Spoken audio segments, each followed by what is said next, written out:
Right, we are back again, and today we are talking to Apostle Dunamis. Nyaya mainzwa, nyaya yatati titaure nezvayo nekuti tiri kuziva kuti mazuva ano maprophets kana kuti maapostol kana kuti ana papa vakawanda vakutaura nenyaya yekuti hanzi uya nemari yako igoberekana kana kuti pane zvinoitwa here process inoitwa wobva wanzi aiwa yambira komani. Takamboona vamwe senge pamatelevhizheni wokuti hanzi anobva atanga kujamba achiti mari yangu yaita se yapinda muakaunti papa. Saka miracle money zvasiyanei nekuromba, zvasiyanei nevanhu vanoenda kun'anga vonzi aiwa ndakunokupa mushonga wokuti uite mari. Zvii zvinoshandiswa nanaapostol kana munhu achinge ave kuita mari? Apostle Dunamis, makadini? Ndinofara makadi. Aiwa, tiripo izi kwanga kuri sei kwamanga mafamba? Aiwa, kwangu kanakisa. Anditi ka?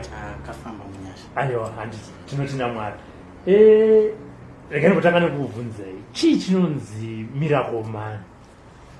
Alright, mabvunza mubvunzo wakanaka. Chekutanga isusu tichitenda kana kuti tinonzwisisa kuti miracle money kana taakutaura nenhau yemiracle money tinenge tichitaura nyaya yemari yauya munhu muupenyu hwemunhu asingatarisiri kwatiri wato munana, handitika? Saka tinoiti imiracle. Saka miracle money ndeyekuti munhu ari kuziva kuti this month ndichabata $500 kana kuti ndichabata $200, but zvisinei kwoitawo munana wekuti zvinhu zvavhurika kana kuti pane zvaitika azowana ya 1000, not kumunhu wanga achitarisira, but kune zvinhu zvinoitika kuti munhu awane miracle money. Kune zvinhu zvinoitika kuti zvinhu zviitike muupenyu hwemunhu. Iye angaizoti ndine 200, handiti? Paipe pamunozonzwa chinzi maakaunti mangu ndakaona makapinda mari yakati, ndakatogara nayo 1 week, hapana kana akafona, hapana kana akabvunza, hapana kana akaita mistake. Tichitaura nyaya yaapostol ndoda kugadzirise maiki enyu bate pazasapo pane kabhatani mukadzvanyiso kuti kaite ori. Nyaya yatiri kutaura nezvayo ndemiracle money. Okay, apostol kakagadzirika. Rega ndiwedzere panapa. Makamutaura imi kuti munhu akapiwa $200. Nanditaura ndichiti munhu akapiwa $200, handiti? Munhu apiwa $200 kana kuti munhu ari kutarisira $200. Chinhu chinonzi miracle money imari iri kuuya muupenyu hwemunhu usingaitarisiri. Saka yatogara wato munana kuupenyu hwemunhu. Imimi mukuziva kuti zvinhu zvandinowana panapa handina dzimwe nzira kunze kwekuwana $300 yandinowana kupera kwemwedzi. But kuseri kwe$300 ndo pamunozonzwa kuti handisi kuziva zvinhu zvakafamba sei. Zvinhu zvangu zvakazongodai zvikadai ndakazowana $600. Handiti? Miracle money iri pa2. Pane yekuti inogona kutoapiya nenzira dzekuti unogona kuvhunduka kuti but how kamu mari yazouya aizi yekuti yaita mashiripiti yekuti muchavhura bhegi moona mune 20,000, handiti? Muwardrobe menyu mamasiya mune $20 moona mane 20,000. No, but kune zvinhu zvichaitika kuti mari yaunga usingatarisire kuzobuda mari yakawanda kana kuti pazoita mari yakawanda, handiti? Pane zvinhu zviri kubata vanhu muupenyu, noti kuti munhu haasi kuwana mari kana kuti haawani mari. Anowana mari, but kune zvinhu zvinobloka mari kuti ive shoma muupenyu hwake, owana $2 instead okuwana $10. Saka isusu patiri kuzouya tichiti tikakubatsira zvinhu zvako zvanga zvisingafambi, uchawana nyasha dzokuwana mari neyaunga usingatarisiri kana kuti madoors achavhurika, ichava emiracle. Because kwauri kana waziva ndachifanira kuwana 500 oona 1000 yato miracle. Whether wakataura nabosi mukawirana shamwari panapa uchaita basa iri ndichakupa 20,000 ozokuwedzera kuti ano ndafadzwa nebasa rako but ndakuwedzera 10,000.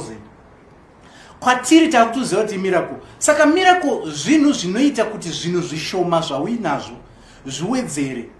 Maybe autorina, but paustorina ipapo pachava nemiracle yekuti zvivepo. Saka patinotaura nhau yemiracle akuzi kuti munhu anenge atadza, but kana kuti chivi kana kuti imagic, but zvinhu zvinotoitwa even naJesu waizviita. Tisati tasvika ikoko kuna Jesu, ngatiti handina mari zvachese.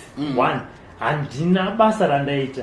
Mapaminzaniso kuti boss anogona kunge achida kupa 500 kozipedzera saiwe 500 pamusoro we 1000. Handina basa randaita. Ndauya kwamuri apostol ndakati zvinhu zvangu zvakandoomera. Mubva mwanangu bata ecocash yako ndobva ndaona 1000 pa. Ya isusu manje handitika isusu handiti zvatiri kuita hatisi kukuti batai ecocash yenyu, but chaita kuti munzi mashayiwa mari haizi nawo yokuoma kweikonomi bedzi kana kuti kuoma kwezvinhu, no, but kune zvinhu zvinovhara mari muupenyu hwenyu.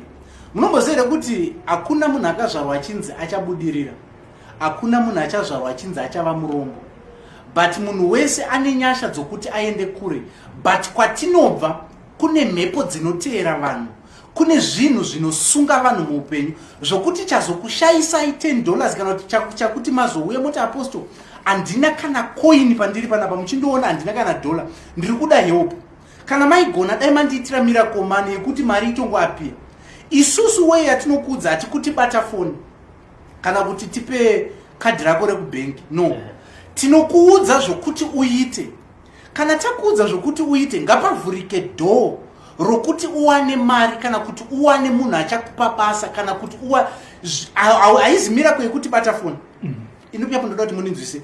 Hatisi kuita miracle isusu, hatisi kuita miracle yekuti bata foni yako, hatisi kuita miracle yekuti bata foni toda kuti mari ipinde maakaunti mako nawo, handiti, no, but kune simba ratinonzwisa kuti tinogona kuitira kuti zvinhu zvanga zvakavharika zvivhurike mari iwanikwe, handiti, zvinhu zvanga zvisiri kufamba zvitange kutofamba, not after 2 months, not after 1 month, because imauya mutone nzara kumba akutorina chiri kulendro darotoda mari. Saka ndikakuudzai kuti endai zvichanonaka, munosvika kumba mukawana zvinhu zvaburitswa panze, wedha ndakunamatira ndatokudza kuti magamuchira nyasha dzemari, handiti, but munonosvika kumba zvinhu zvokuomerai. Saka kune simba ratinonzwisa kuti speed ngaichinje, zvinhu zvanga zvichifanira kuzouya 2023 ngazviitike iko zvino, handiti. Saka isusu tiri kungogadzirisa bedzi kuti miracle money yako iuye nokukasira, because une nyasha already dzekugamuchira mari, but kune zvinhu zvakavhara muupenyu hwako zvakabata ropafadzo, handiti. Saka patinokuudza zvekuita hazvifaniri kukutorera 5 days kana 10 days. Kana itongori miracle ngaitongoitika zvokuti uchavhunika kuti but zvazofamba sei, chii chaitika, ova munana. Saka zvokuti mauya musina mari, hamusi kuuya nefoni kana kuti tichazoita kuti mufoni mapi. Kana yazoita miracle yekupinda mufoni, yaita miracle yekupinda mufoni, but isusu taita kuti mari ivepo, hatizivi nzira ichauya nayo, but unofanira kuti zvinhu zvikunakire, zvinhu zvokufambira. Alright. Pandinouya kwamuri pane maconditions ekuti ndauya apostol zvinhu zvakandoomera abcd, pane maconditions here amunondipa kuti miracle money yangu iuye saizvozvo? Isusu ndofunga mabvunzo anditika kuti pane maconditions here. Pane zvinhu zvekuti mukatouya tinokuudzai, anditika, kuti endai munodai, endai munodai. Saka tine zvinhu zvatinotokuudza. Sometimes togona tokuudza noti kuti ndofunga mukashayiwa mari hamungazoshayiwi, kunyange zvikanzi munhu ashayiwa mari haangazoshayiwi 20 bond, wedza mukada kutobuda panze munogona kutongoinhonga, hamuishayiwi, handiti. Saka togona kutokuudza zvokuti uite ne20 bond, because maitiro atinoita deliverance yekuti uwane breakthrough, kuti uwane financial breakthrough, tinotoshandisa mari. Saka maybe hauna kuuya uri kwauri, tinotokuudza zvokuti uite nemari, tinotokuudza zvokuti uite nemari. Saka isusu tine zvinhu zvatinotokuudza kuti unoita, endai munodai, endai munodai, endai munodai. Saka maconditions edu ndezvekuti unoita, noti ekuti kune mhiko dziriko kuti kana takuudzai zvekuita hamuchafaniri kudya mazai, hamuchafaniri kugara pashi, hamuchafaniri kubuda nelight, no, hapana kana chinhu chatinokuudza kuti musazodaiso, musazodaiso, but tinokuudza zvinhu zvekuti enda unoita. Apostol, ndo mhiko dzacho. Hadzisi mhiko. Muri kuda kungobvisa word zvekuti tinokuudza zvekunoita. No. Asi hadzisi mhiko. Dzinozonzi mhiko, handizivi hangu, kana dzichinzi mhiko, kana yakunzi mhiko, mari yavo ine mhiko, handiti. Mhiko chinhu chinotogara chichizikamwa kuti chichaitwa, but isusu zvatiri kukuudza zvinhu zviri kungoitwa ipapo. Enda unoisa mari mudhishi remvura, takupa oil, enda unodai. Kana usipo tichakuudza zvekuita, enda unodai just for 5 minutes. Otoita zvatinokudza, totokudza kuti uchageza nemvura iyoyo muine mari, kana muine makoini mutone makoini just for 5 minutes. Hatina kukuudza kuti uchazviita after 6 months. Hatizokuudzi kuti zvinhu izvi uchagara uchizviita paunoita deal, kana kuti pawafunga kuzotsvaga mari. Zvakangofanira nekuti munhu audzwa kunzi ningape muenzaniso wekuti chipo, kuti muone kuti hatisi kuti alright. Muchifunga muenzaniso ndinoda kuona difference yenyu nagodobori. Sekuti tapfuma netumbuti in'anga, sekuti tapfuma nevanondiudzawo kuti uya ne20 bond, ndaenda ne20 bond ye vanozokondiudzawo more or less the same nezvamune maita zvamune mandiudza. Saka difference yenyu imimi apostle nen'anga iri pakuita sei, because the end result ndeyekuti ini ndite mari. Very good. N'anga mukaenda munotoitawo mari handiti? Mukauyawo kumunhu waMwari mobva maenda zvinhu zvamakaona kwasekuru tapfuma nei, ndozviri kuitwa futi kwaapostol Dunamis handiti? Very good. Chiri kusiyanisa mweya uri kushanda pazvinhu, maninzwa? Chiri kusiyanisa mweya uri kushanda, because isu tiri kushandisa simba raMwari wamasimba ose kana kuti raJesu Kristu, but kun'anga handifungidzire kuti ndiJesu Kristu. Handizivi, maybe ndiJesu Kristu, handizivi, but inini hatizi kuti ndofunga ndogara ndichitaura ndichiti ngatisakangamwe kuti Satani anoziva zvese zvaiitwa naJesu ende anozviziva handiti? Saka akauya anogona kutoya mupresident weshipo otoimba madhimoni otobuda handiti? But simba razoshanda ndo ratinofanira kutaura kuti zvasiyanisa. Inini ndikati be healed, n'anga ikauya ikati be healed, munopora, but chakupodza ichi mweya upo wakuporesai. Saka kana miracle money yaitwa nasekuru mavabhilionera handiti, mouya kuno kutobva takubatsirai mobva mava futi nemazimari. Zvasiyanisa isimba, noti kuti vashandisa method imwe chete, because Jesu handitika Jesu kubhuku yaJohn chapter 6 unoita futi miracle yekuti vanhu vakaona vanofanira kubvunza kuti sei, handitika? Saka zvinogona kuitwa nen'anga zvimwe chete nezvinogona kuitwa nemunhu waMwari, but chasiyanisa isimba riri kushandiswa nevanhu tu, maninzwa? Simba riri kushandiswa nevanhu tu ndo rinosiyanisa, because n'anga inogona kutongokudza kuti tora mvura umwe upore, handiti? Ini ndobva ndatouya tora mvura uite sei umwe upore, but chichasiyanisa isimba rashandiswa.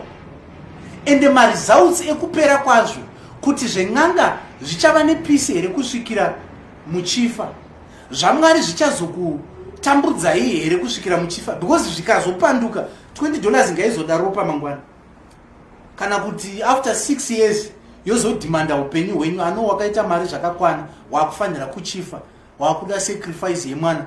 KwaJesu hakusisina sacrifice yemwana, kwaJesu hakusisina sacrifice yekuti takuda life yako, mari yawaita yakwana saka uri kufanira kufa. No. Saka kwaJesu kune sacrifice ipi? KwaJesu hakuna. Kana tichitaura nhau yesacrifice, handifungidzire kuti tingataure kuti kwaJesu kune sacrifice iri demonic kana kuti iri evil. Ndinogona kusacrifice kuti ndabvisa mari, not iri sacrifice. Ende futi hatichanise word yekuti sacrifice kana tada kutaura, is just a giving. Anditi ndiri kupa, hakuna sacrifice imwe yauchaita kwaJesu, kungokubatsira zvinhu zvako. Kana watouya uri kubvisa nemoyo wako, uri kubvisa whether hausi kuda kana kuti uri kuda, icho isi yemunhu handiti. Saka handifungidzire kuti kwaJesu kuchine imwe sacrifice. Chatiri kutofanira kuwana mabenefits akafira Jesu, but isusu togona kutadza kumashandisa tichifungidzira kuti zviri demonic, izvo zvisiri demonic.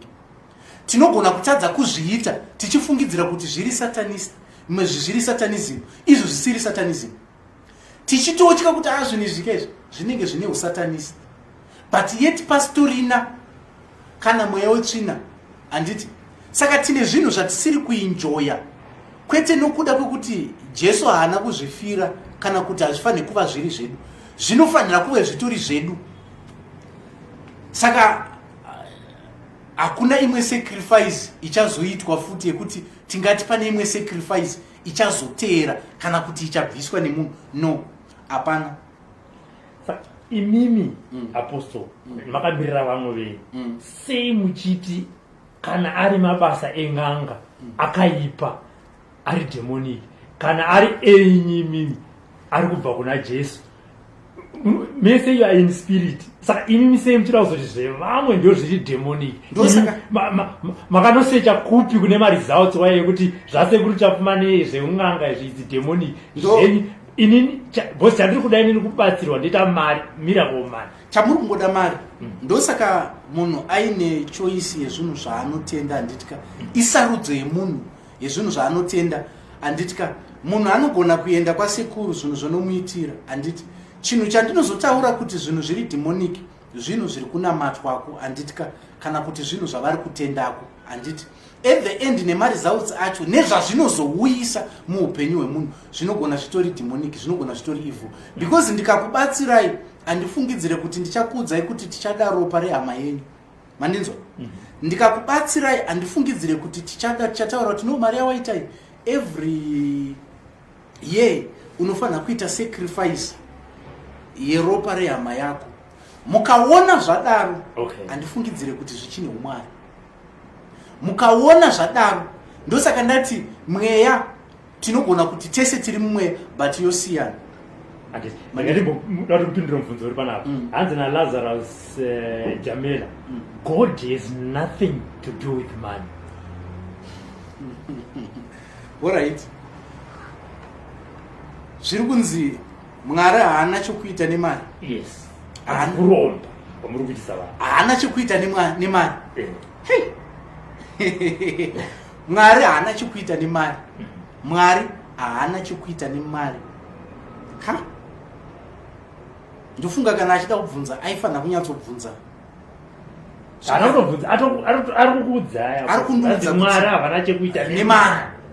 Saka kana muchikwana tipe maexample pamunoti mari kana kuti vakati apa mari yani mari yaJakobhu mari yaElijah kana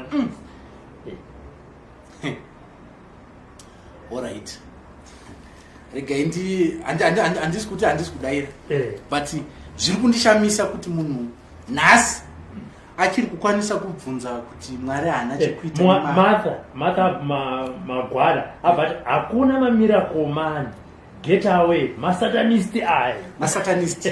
Saka mira nditange kudaira ndidaire wekutanga nditi mubvunzo wekutanga wandoda kudaira wekuti mwari havana chekuita nemari.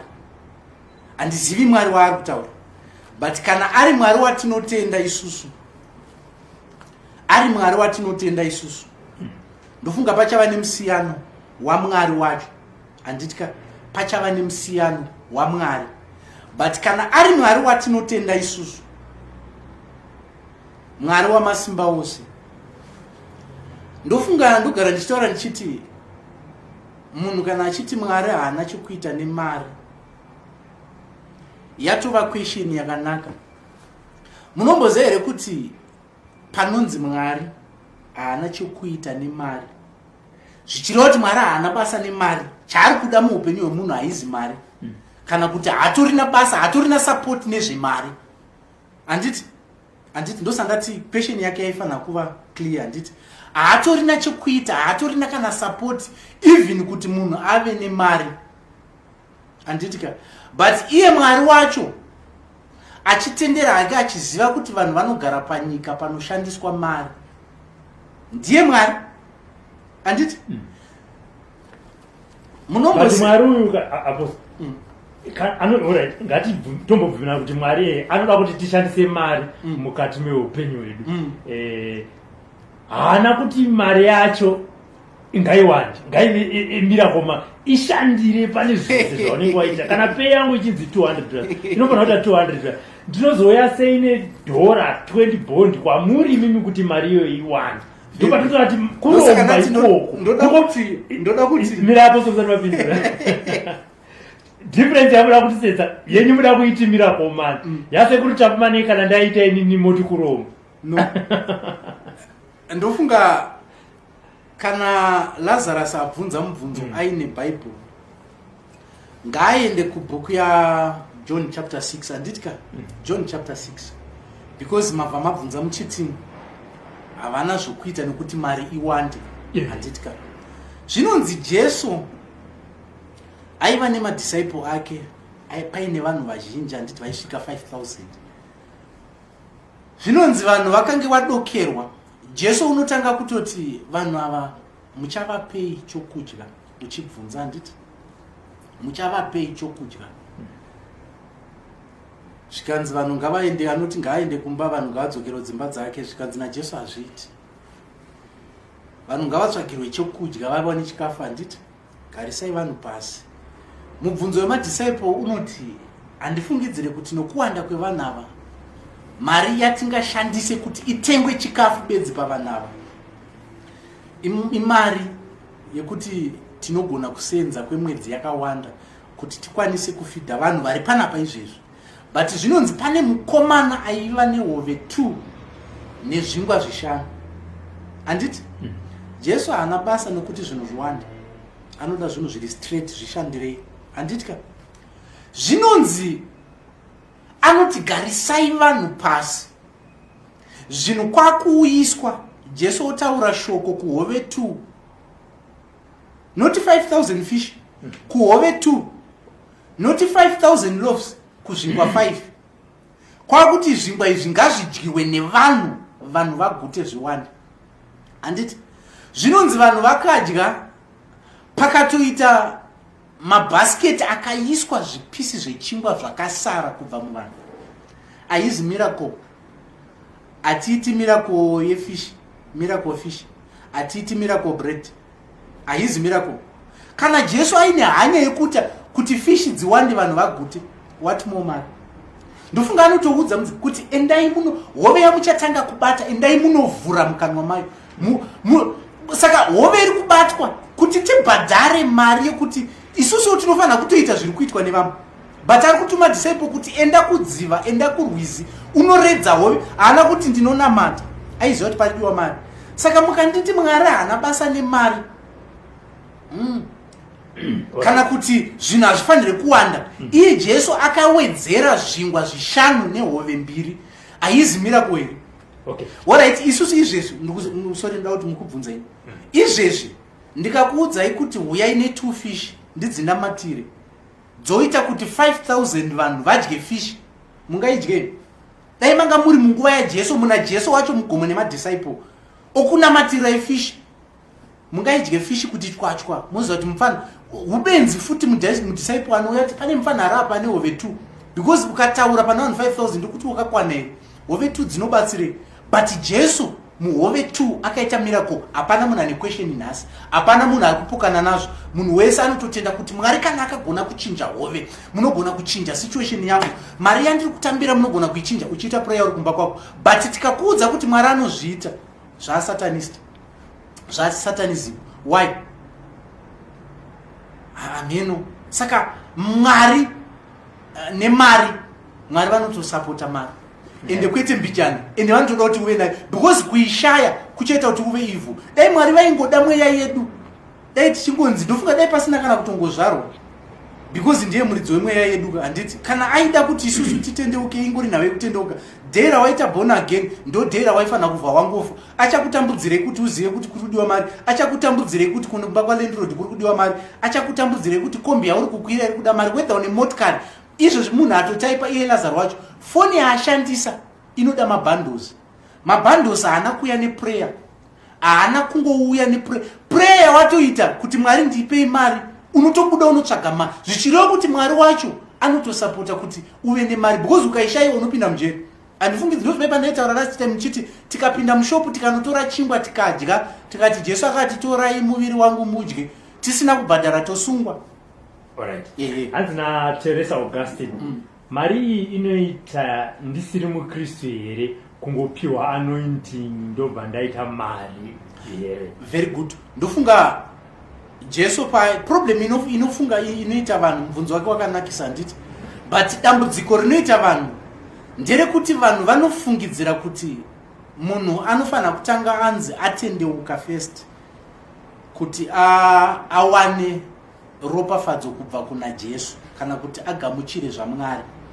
Munoziva here kuti Jesu waiporesa vanhu vasati vatendeuka. Jesu waiporesa munhu asati amuti gamuchira Jesu utendeuka ndozokuporesa. Pavanhu 5,000 vakadya, hatina kumbonzwa painzi vanhu havanga vapedza kuparidzirwa vatendeuka vakadya vakazodya miracle yaJesu kana kuti vakadya munana wanga waitwa naJesu. Even pamuchato wekana handiti waini yakamwiwa nevanhu, handina kunzwa Jesu achiti handigadzire waini because vanhu havana kutendeuka kana kuti, but pfungwa dzevanhu ndedzekuti miracle inofanira kuitwa muupenyu hwangu nekuti ndatendeuka.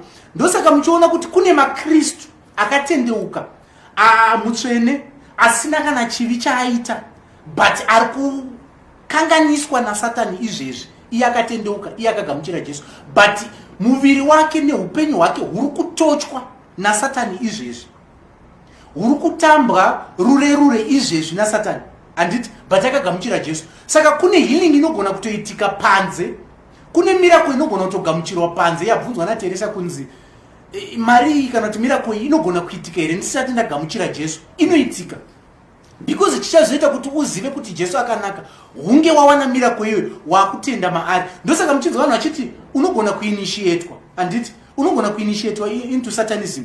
Chinozoita kuti unzi wainitiatwa achizi kunzi waona vanhu, maybe waita mari but moyo wako wakutoziva kuti no, panapa maitiro enda kutoita mari aya. Saka ukapora iwewe hakuna kumwe kwamuchaenda but makutotenda Jesu watinoshumira, handiti. Saka already munhu aporesa. Ndopepe panoporesa Jesu, paanoporesa munhu oti enda asi usazotadzazve, zvichinoti akaporeswa asati atendeuka, akaporeswa achine chivi. Saka miracle unogona kutoigamuchira usati watotendeuka, utori kubhawa ugogamuchira simba raMwari.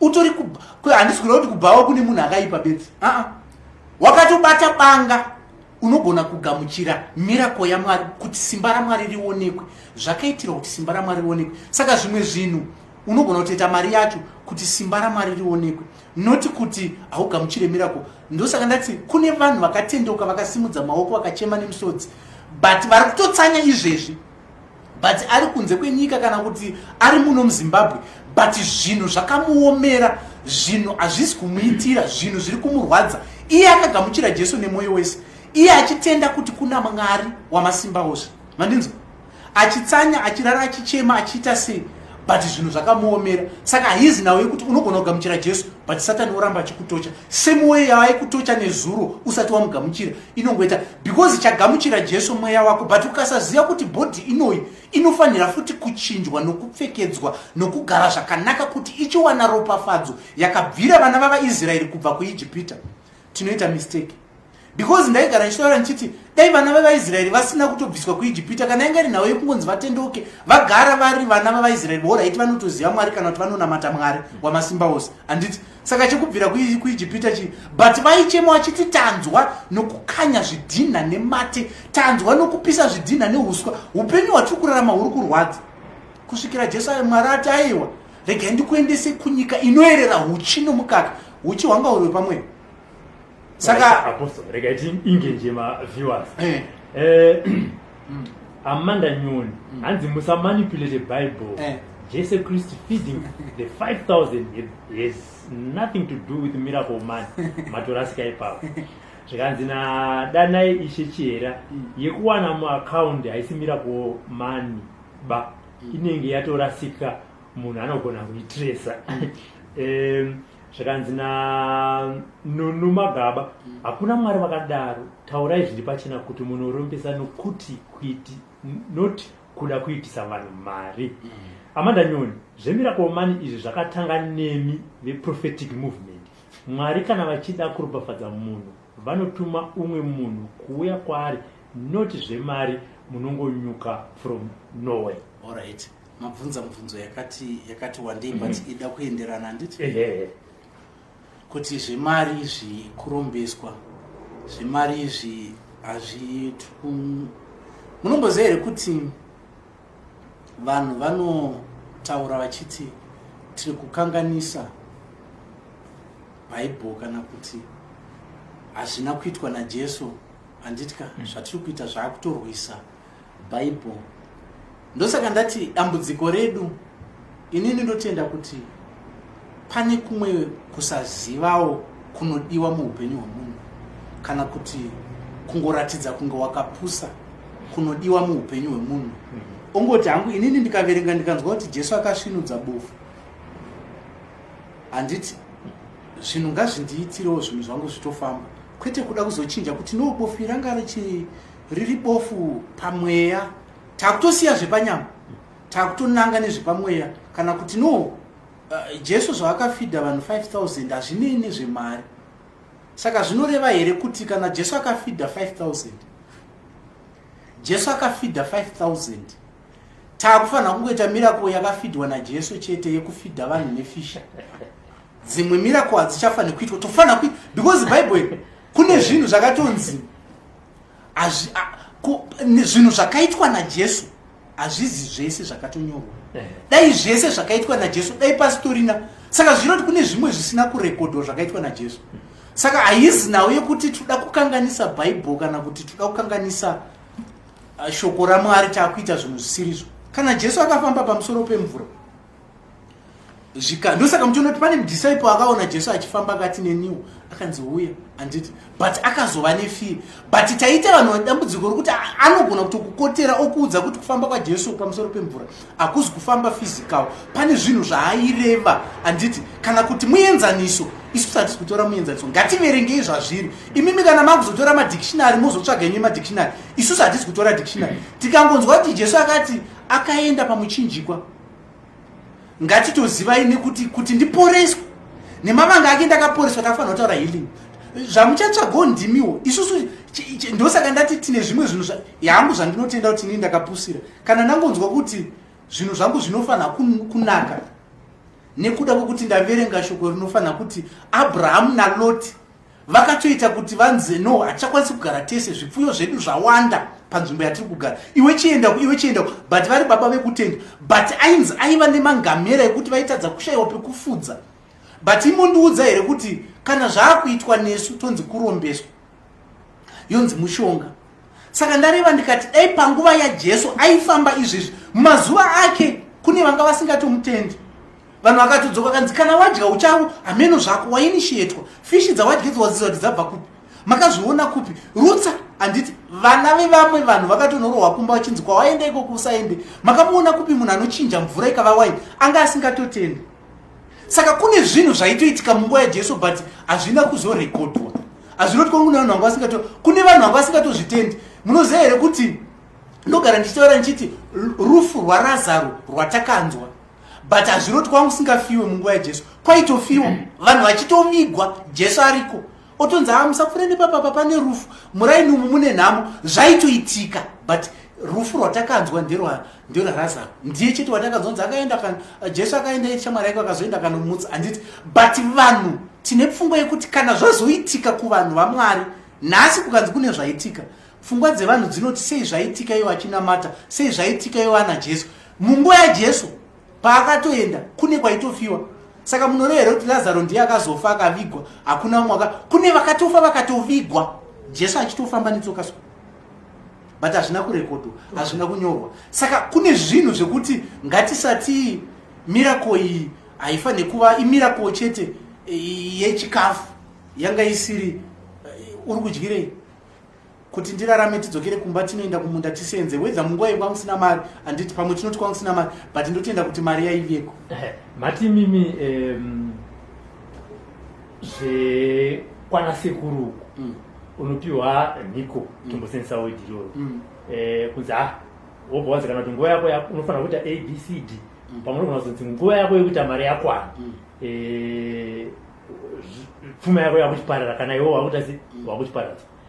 Ko zvekwenyu inini ndichinge ndauya mandiitira zvamunenge mandiitira, zvine maconditions api so that ndigva ndagara ndochuza, so that ini nemaviewers tichuze pana kuti ndenda kupi, ndenda kwasekuru tafumane here, ndenda kwaApostle Dunamis here, because chiri important at the end panapa kuita mari. No, nawo haizi yekuita mari because haizi yekuita mari chete. Rega ndidere ipapo, haizi yekuita mari chete, but ndeyekuti ugamuchire zvakafira Jesu manini haizi yekuita mari bedzi, ndeyekuti uwane ropafadzo yakafira Jesu. Haizi yekunzi munhu aite mari, because kukwira ndege, kuenda kubasa, izvezvi kutenga foni ito nemunhu ari kukomenda, because asiri kutokomenda ka azviroti anga asingade kukomenda, haatorina foni, haatorina kana mari yacho, haatozivi kuti panoendwa paFacebook kana kuti ndinoona paTV, haatorina.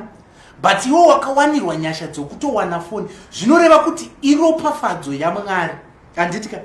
Saka haizi nawo yokuita mari bedzi, ende hakuna condition iriko kuti wapiwa ropafadzo naMwari. Ropafadzo iyoyo ukaita zvokutamba inozopera kana kuti ichatanga kudzikira. Kana watadzawo kumaneja whether ibusiness whether chii, mari ikapera hazvirevi kuti wanzizoni wakanamatirwa zvikatadza kufamba, no. Idambudziko remunhu. Unogona waropafadzwa izvezvi wotowana 10,000, but ukangobuda panze apa ukaidya hazvirevi kuti ropafadzo yanga isina kuuya. Saka haizi kuzopera nokuti wanzi kana wakufa mari yako ichakuteera kana kuti uchafa nayo, no. Ende haizi, ndosangati haizi nyaya yemari. Hatiti tinobetsera mari bedzi, but tine zvinhu zvakawanda. Ndogara ndichitaura ndichiti haizi nawo yemari. Kune munhu izvezvi ari kutambudzwa nenyaya dzisingaiti, kumusha kuri kufiwa, family yapera, ende izvezvi munhu atonefiye kuti marwariro andiri kuita ndogona kufa. Tine simba rokuti Mwari watinotenda isusu tinokunamatira, mhiko iri mufamily yoyo, ota iri mufamily yoyo yoputsika, zvinhu zvotanga kufamba, munhu orarama. But tiri kuuya tichiti uone nyasha dzaMwari, because chinhu chiri kutambudza munhu, munomboziva kuti izvezvi kumhanya kuri kuita vanhu, kukwira nokudzika kuita sei, inhau yokuti dai munhu araramawo zvakanaka, handiti? Uchisenza uchibuda dikita, but at the end unosenza senzou, but ugodya segonzo, ugoona kuti hamana madyiro andiri kuita, ndiri kudya mafufu, hapana zvandiri kuita, but mashandiro andinoita ndiri kudya sesvozve, but mashandiro andinoita haiti. Kune munhu izvezvi asingazive family kuti vana vari kupi for 5 years achisenza, but at the end hapana chabuda, handiti? Noti kuti haasi kushanda, ari kusenza, but kune mweya iri kuvhara. Saka isu patiri kuya tichiti uri kuwana deliverance kuti usunungurwe, kuda kubvisa zvisina kudyarwa naJesu muupenyu hwako, handiti? Kubvisa mweya iri kubata ropafadzo yako, kubvisa mweya iri kuti ushande senzou, but usina chauri kuwana, uchidikitira uchisenza, but at the end hapana chauri kuwana. Tobvisa dambudziko iroro. Mumwe munhu ari mumarriage, handiti? Mumwe munhu asitorina zvaatoita anotongoenjoya marriage. Mumwe munhu ari kuchema everyday, ari kurwara everyday. Izvezvi otozika mwanzi pawatambira mwana anotorwara, mwana oenda kuchipatara, mari yotorwa. Kune vanhu vari kuita maprojects, kune vanhu vari kuita mabusiness, zvinhu zvisiri kufamba, kune vanhu vari kutenga motikari dzichitsva, handiti? Munhu mhepo dzangosimudzwa kubva kumusha. Saka patiri kuti haizi nyaya yemari, inyaya yekuti uone zvakafira Jesu kuti zviitike muupenyu hwako. Zvaakafira akamuka, chaakainga paupenyu hwemunhu, kuti kana kuti chawakasikirwa pano pasi kuti uenjoye kunaka kwaMwari, ndo zvaunofanira kubenefita. Ndo zvatiri kuuya kuti munhu ngaaenjoye zvakafira Jesu pamuchinjikwa. Okay. Kana ndakuuya kwamuri ndichida kuti mundibatsire, ndinoya nedhora ndobatsirwazve dhora here, ndinoya ne$10 ndobatsirwazve $10, ndinoya ne20 ndobatsirwazve 20, kuitira kuti maropafadzo angu anoenda nemapiro andaita. Bozinombonzwa kana muchiparidza kumachechi kuti hai mapiro aunoita ndomaita.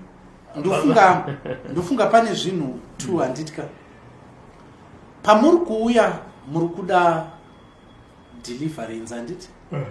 Muri kuda financial breakthrough, handitka? Munomboziva here kuti vanhu vaMwari kana kuti makalling anosiyana, ende zvinoitwa neni hazviziri izvo zvinoitwa naapostoli ari pasaiti pangu, hazvizvo zvinoitwa naprofita. Mumwe nemumwe ane dambudziko nderekuti taita vanhu vanoti kana tichiverenga bhaibheri tese ngatiitei zvakatanga zvichiitwa nemunhu akatanga kuuya nebhaibheri muno. ndopepa ndotaura nchiti Jesu anoti turikai maoko pamusoro pavarwere vanopora vapore. Handiti ka munomboziva here kuti panonzi turikai maoko pamusoro pavarwere, but iye Jesu mukandibatira waakaturika musoro ruoko pamusoro, mukandibatira one waakati, but audza vanhu kuti turikai maoko pamusoro pavarwere, but iye anga asingatoturiki, aigona kutongoti simuka ufana. Handiti aisvipira mate, aiita zvakasiyana siyana. Saka padambudziko rataita nderekuti inini ndikauya ndichitaura nawe kuti dishi iri, handiti ndikauya ndikataura kuti dishi iri ndo pauchawana breakthrough. Ndine zvinhu zvandichaita kuupenyu hwako, tine nyaya dzatichagadzirisa muupenyu hwako, whether makoini whether chii. Handiti imimi mukazviona kana kuti mukazvinzwa, ndikudzokera kumubvunzo wenyu wamabvunza kuti ndikauya ne$10 ndoda kubatsirwa zve$10 chete here kuti ndiwane $10. No, ndosaka ichinzi miracle, because dai dzanga dziri hove mbiri, dai Jesu akangodzichinja dzakava 4, but haana kudzichinja dzikava 4, dzakakwana 5,000 vanhu dzikatosara. Saka nauye kuti mauya necoin, hamusi kuda coin because hamungabveka kumba kwenyu necoin muchida coin. Saka muri kuda nyasha dzokuti zvinhu zvivhurike kana kuti zvinhu zviwande. Saka isusu tiri kuparidza kunaka kwaMwari kuti kuonekwe, but ndatitaita dambudziko revanhu vakamhanya kumberi vakaudza vanhu kuti vanofanira kuturikwa ruoko zvotopera. Munomboziva kuti dai vhangeri parakatanga kuparidzwa muno muAfrica, dai rakangototanga richidemonstratwa nepower kuvanhu, dai izvozvo tisina kana confusion, dai vanhu vachimboziva kuti Mwari anozviita izvi, Mwari wamasimba ose anozviita, but takaudzwa kunzi hazviitwi zvikaonekwa sezvinoitwa kukingdom of darkness. Handiti vanhu vakazviona sezvinoitwa kukingdom of darkness. Munoziva kuti munhu ari mukingdom of darkness anofuridza, ndosaka muchinzwa kuti munhu anogona kupinda murelationship nemunhu asingazive kuti apinda sei, atorwa nemaspirits nekuda kwemaziso chete, kungotariswa so murume mukuru otochinja pfungwa kuti no, hazviiti, munhu ndofanira kumuteera, but pane zvaitika, pane zvatransferika kubva mumaziso emunhu amutarisa. Ndosemusimba rinogona kuitwa futi mukingdom yaMwari, zvokuti ndakakutarisai mweya wetsvina unofanira kutongobuda wega, kana kuti dhimoni rinofanira kutongobuda wega. Saka hazvirevi kuti kana tikati tikushandisa dishi, kune zvinhu ndokuva mukaona munhu anouya kunoko tinogona kutogara naye pasi tomuprofita, tapedza kumuprofita tine zvinhu zvatinotomuudza maybe zvisiri zvedhishi, but chirimo ndechekuti vanhu vanonzwa zvakasiyana ende marevelation anosiyana. Ini ndogona kutoya nedhishi, handiti mangwana motoona mumwe munhu ane dhishi, vanhu vachazoteera mangwana anenge vakuti chechi yedu inotenda pakuti tinonamatira nedhishi, isusu tinotenda kuti tinonamatira nedhishi, hakuna chimwe chinhu. But no, maybe zvinhu zvangoitwa for a season, maybe for 6 months, maybe for 1 year. Handiti saka deliverance haina kunzi mukauya ne$2 munoda kuita kuti $2 yenyu iwande mongowana $4. No, uyai $1, kana kuti ndokuudzai zvekuita $1 muri ikoko kuarea yemafinances, kana iri area yekuti kumusha kune mweya yehurombwa, vanhu vari kusungwa, mamarriages haasi kugara, zvinhu zviri kunetsa, kune maissues anogadzirisa izvozvo, kune zvinhu zvandotokuudza kuti itai chakati, kana kuti apa chakupwanyirai hari, kana kuti apa tichaita chakati kuti muwane deliverance. Handiti saka nauye $5, nauye $10, nauye $2 haisi kuti iri kumirira chinhu 1, kana kuti iri kumirira kuti kana mada 10,000 uyani 10,000. Ende mari yandiri kutaura haizi kuti mari yamuchasiya kuno, imari yamuri kudzokera nayo, ndokuudzai zvokuita for 14 days nemari iyoyo. Saka ndifungidzire kuti munhu achinzwisisa tiri kuita kuti umambo hwaMwari huonekwe. Chishuwo chedu ndechekuti vanhu vaenjoye kunaka kwaMwari, vaenjoye kunaka kwaMwari. Ipapo mutibatisisi whether tauya hatina kukuudzai kuti tendeukai. Ndosaka ndati Jesu haana munhu akaudza kuti tendeuka, but mainzwa kuti paporesa munhu, murume mukuru ainzwa kuti handichisina kwandichaenda, ndakutoteera imi.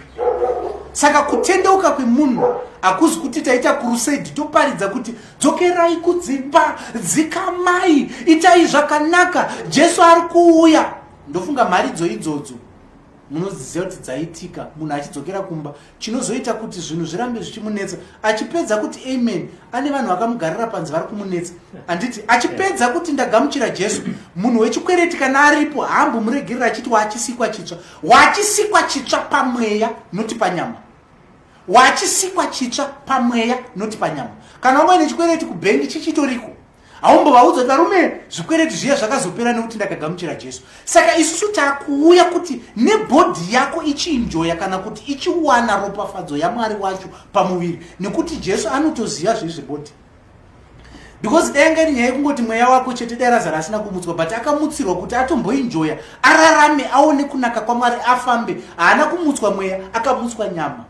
Because zvinonzi musunungurei machira emubwiro handifungidzira kuti spirit yaisunungurwa kunzi yende no. Saka tiri kuparidza neway yakasiyana yakaitwa nemadzibaba edu kana kuti nemaapostles mamwe not in Bible because in Bible aitoparidza futi healing aiparidza deliverance tisati watotendeuka tokuporesa chatichazo kubvunza chekuti ko imini makapora ko imwana hatisi kukuonai kuchechi handiti maybe hakusi kwedu ko but munhu akapora munhu akaprosper munhu akagara zvakanaka achanamata Mwari iyeye akuziva kunaka kwaMwari. Saka munhu ngaasati aparidzai zvokuenda kudenga kuparidza zvokuenda kudenga kwakasiyana nekwauri kufunga. Isusu tiri kuparidza way yaJesu yekuti Jesu aingofamba achiporesa otozoudza munhu enda asi usazotadzazve handiti ngatiti ndauya kwamuri ndaita zvemiracle manage haizowandise here zvokuti inopedzera yakundinetsa kuti ndozodzoka wande ndoti apostle makandibatsira zvenyuka but mawandiro aita mari yachoka ini handichazvinzwisisa. Very good.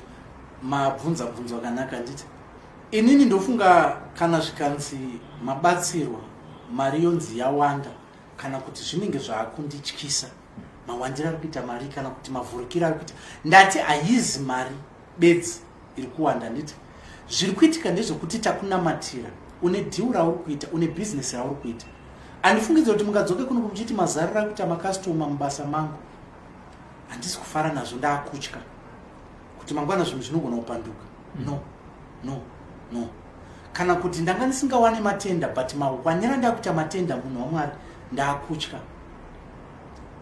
handiti kana kuti matracks angu anga asingawane basa but mawanira ndiri kuwana basa haiti ndiri kuenda kumaini ndiri kunochera mawanira ndiri kuita gold munhu waMwari ndaakutya handifungidzire kuti mungadzoke muchiti ndaakutya kana ropafadzo yauya. Ndosaka ndichiti dambudziko redu zvinonzi Abrahamu naLoti vanotonzi ngatibvei iwewe chenda unogara kwakasiyana because zvipfuyo zvavo zvanga zvakusakwana munzvimbo.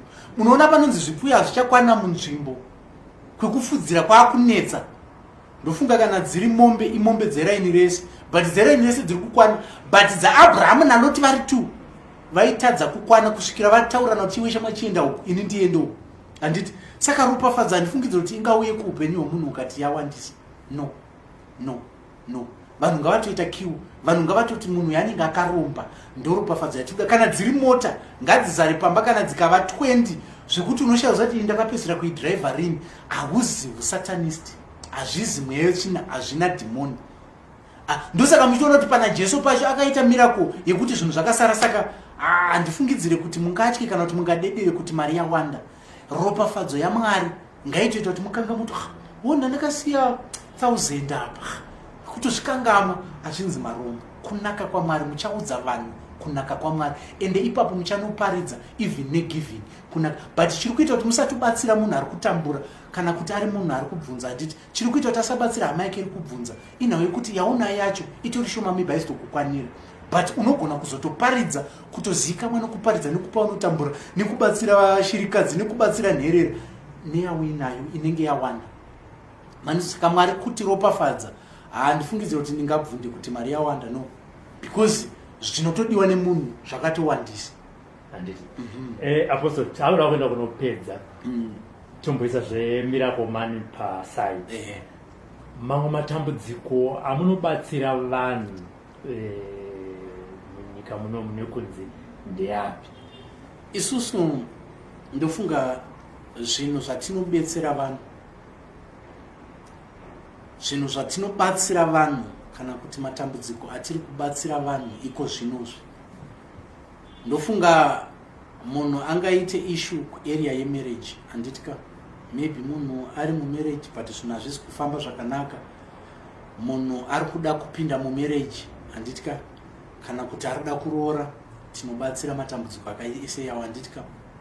Kuarea yezvinhu zviri kunetsa even mufamily handitika, mune makesi arimo, mune mweya yehurombwa, mune mweya yerufu, kune nyaya dzitoriko, kana kuti nyaya dziri kumatare dzimhosva, vanhu vari kupomerana, tinobatsira nyaya iko zvinozvi. Handiti pane chinhu chatisingabatsiri handitika, not kuarea yemafinances chete kuti ndoyatinobatsira.